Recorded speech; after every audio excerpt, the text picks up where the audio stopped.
அண்மை செய்தி.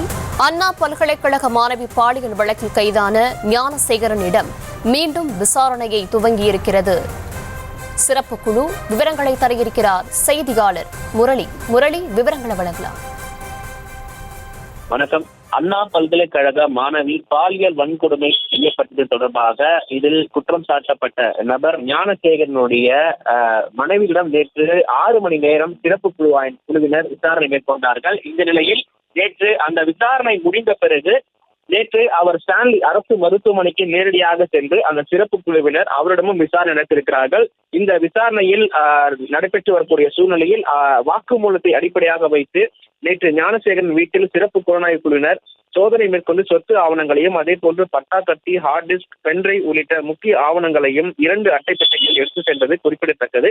குறிப்பாக பட்டா கத்தி மற்றும் இரும்பு ராடு அதே போன்று குற்ற செயலுக்கு பயன்படுத்தி இருப்பதும் சிறப்பு குழுவினர் பறிமுதல் செய்திருக்கிறார்கள். அது மட்டும் இல்லாமல் பறிமுதல் செய்யப்பட்ட அந்த ஆவணங்களை சைபர் ஆய்வகத்திற்கு அனுப்பிய நிலையில் அதில் உள்ள தகவல்களின் அடிப்படையாக வைத்து மீண்டும் ஞானசேகரன் விசாரணை மேற்கொள்ள இருப்பதாகவும் காவல்துறை தரப்பில் இருந்து தகவல்கள் வெளியாகி இருக்கிறது.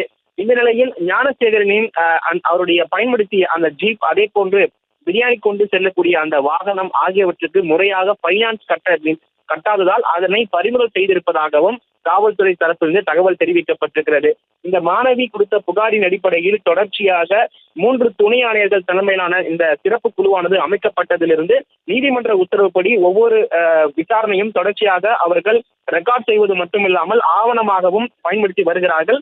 நேற்று 2 மனைவிகளிடம் விசாரணை செய்த அடிப்படையில் கோத்தூர்புரத்தில் இருக்கக்கூடிய அந்த வீடு எப்பொழுது வாங்கப்பட்டது, அதே போன்று மதுராந்தகம் பகுதியில் இருக்கக்கூடிய அவருடைய சொந்த உயிர் அங்கு இருக்கக்கூடிய சொத்துக்கள் இந்த திருட்டு மூலமாக வாங்கப்பட்டதா என்கிற பல்வேறு விசாரணைகளும் கேள்விகளும் நடத்தப்பட்டிருக்கிறது.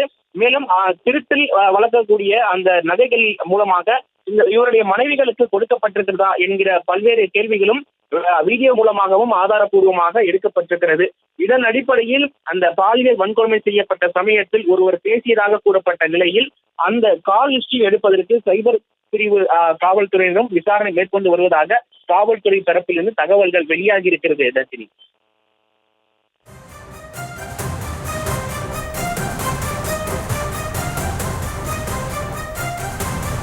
விவரங்களுக்கு நன்றி முரளி.